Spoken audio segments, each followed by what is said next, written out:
I look at you and it's easy to see you are that someone I've been trying to meet. I got your number, won't you pick up the phone? Don't leave me hanging on the dial tone. Think back to the night that we met, jumping in the pool, talk to you, dripping wet. Nervous when I speak, so I trip on my tongue. Never thinking you would be my number one.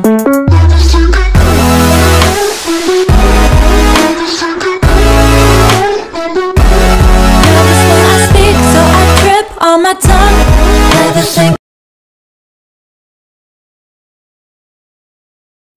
So yun guys, magandang araw, magandang buhay.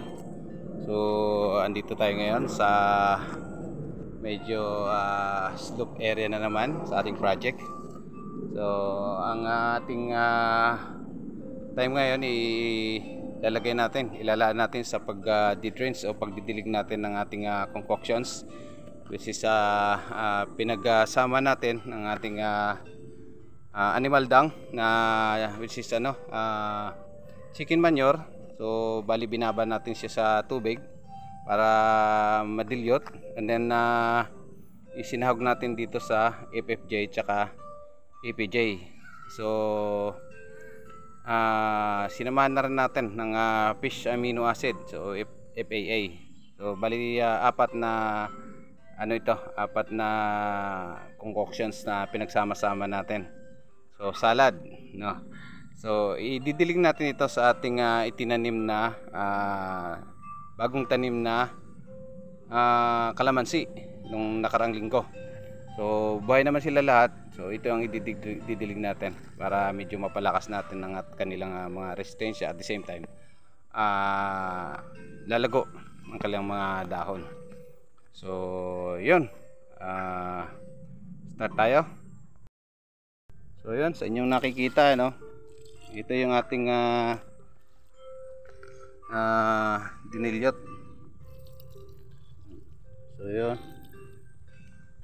hindi tayo gagamit dito ng mga synthetic.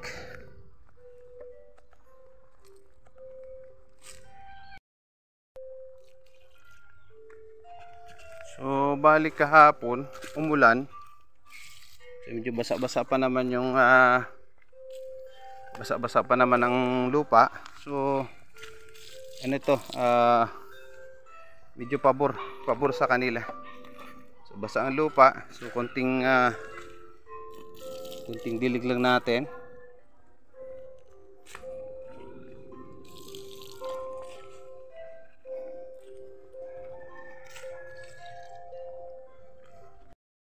So pati itong malalaki, no, mga malalaking namumulaklak na, di-drench din natin. Dahil na ito, so napakaraming maliliit na bunga, yo. Napakaraming hitik na hitik yan. Hindi tayo ditong malaking lemon.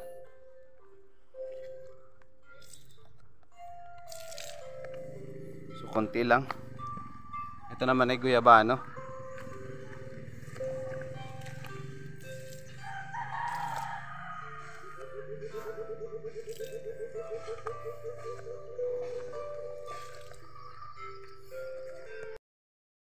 So ayan, natapos na natin lahat ang ating 20 puno na bagong tanim na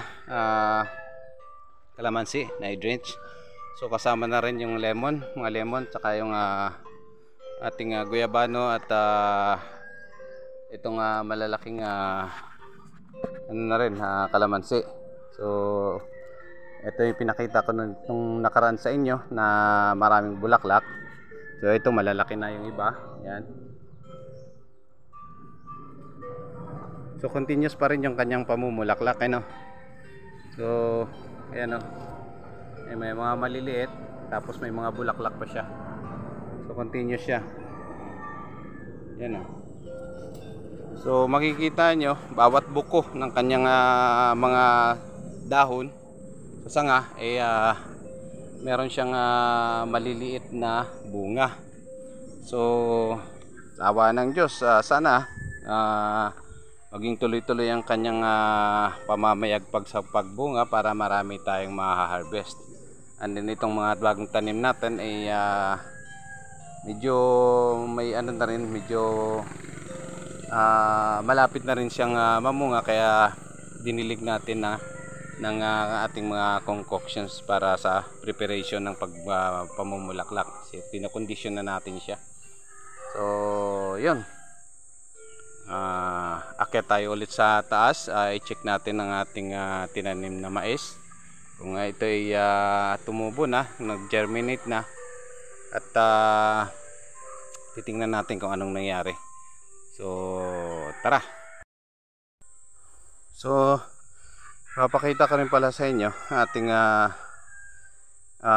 itatanim na mga kamatis, organic tomato, no, na dito natin itatanim sa area na to. So ayan yung mulching natin. So ayan,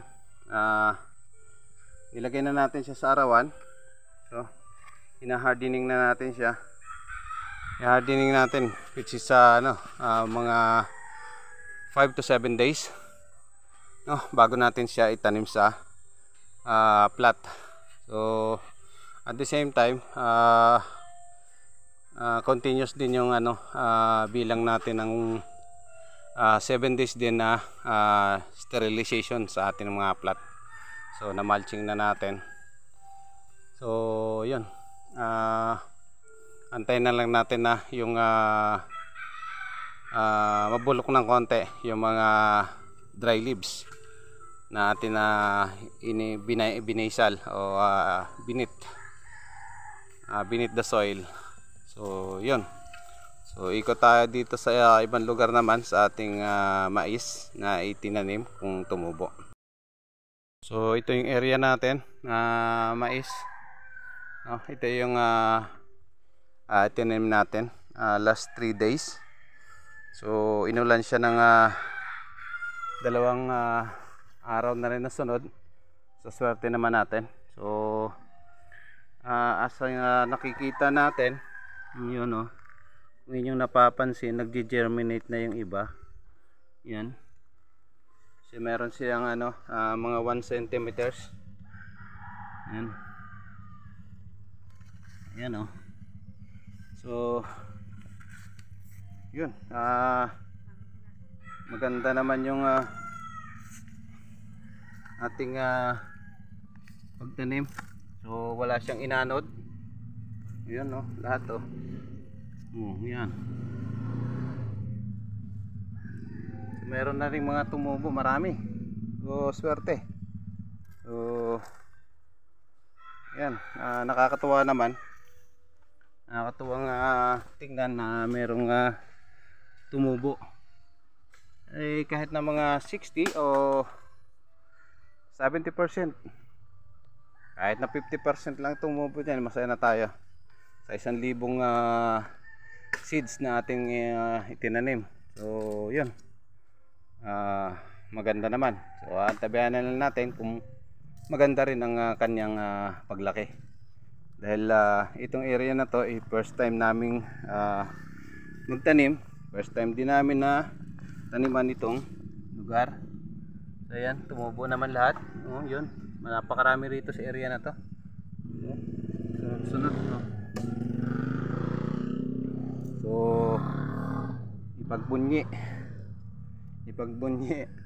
ang ating tagumpay sa pagtanim, no? So antabayan na lang natin ang kanilang paglaki. So gagawin natin dyan i-spray. So spray tsaka drinks na lang ng mga concoctions na ating ginawa. So tingnan natin kung papasa ang organic planting natin dito sa area na to. Sa inyong nakita, sa ating pinakita sa inyo, nagwagi tayo sa pagtanim, no? Tumubo. More na tumubo kaysa sa hindi pa tumubo. Pero 3 days pa lang yan. Sa 3 days pa lang meron ng maraming tumubo. So ang iba niyan siguro medyo na late lang ng germinations. So antabayan na rin natin. Mas maganda sana kung 100% o 99.9%. Nako. Masaya tayo pagka halos lahat ay tutubo. So hindi natin masigurado naman kasi ang lahat ng mga binhi natin ay 100% natutubo. So meron diyang kakainin ng mga langgam, kakainin ng ibon, ng daga. So far ngayon gawa nga nung umulan. So medyo maganda yung germination ng ating seeds, ating mais. So hanggang sa muli, maraming salamat. Ito inyong Castores nagsasabing panoorin nyo lang ang aking walang kakwinta-kwintang video. Bye bye.